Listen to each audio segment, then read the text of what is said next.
Hi, it's Deb from Deb's Days Designs, and I'm back with another sewing project. Today we're making this quick and easy stuffed fabric owl just in time for the fall holiday. Use them in your baskets or bowls or tiered trays, or if you'd like to use it for a Christmas ornament or a fall ornament, just add ribbon or twine for hanging.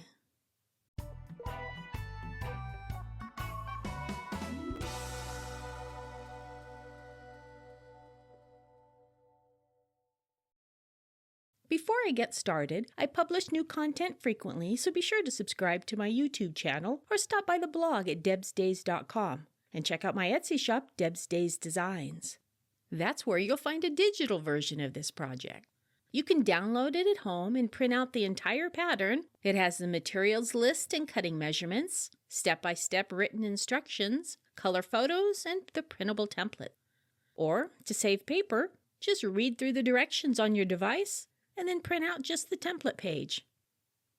Alright, let's get this project started.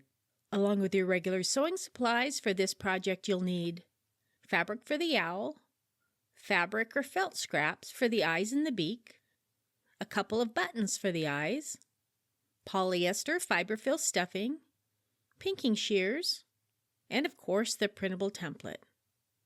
If you're making this as an ornament, you'll want some ribbon or twine as well. First, place one piece of fabric with the right side of the fabric facing up and center the owl template on top.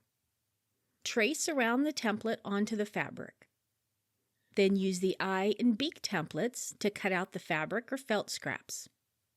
Place the eyes and beak on top of the traced fabric piece. I like to use a glue stick to provide a temporary hold. Then stitch the eyes and beak into place.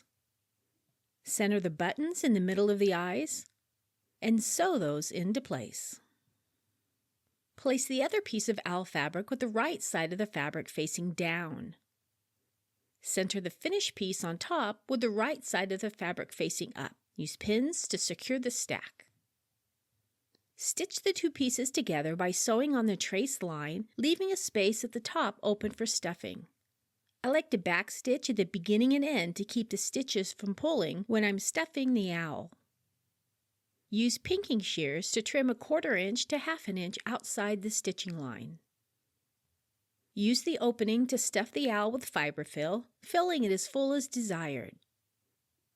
If you're making an ornament, fold the ribbon or twine in half, adjust the stuffing away from the opening, and insert the raw edges of the ribbon into the opening. Then stitch the opening closed by sewing over the top of the traced line and readjust the stuffing.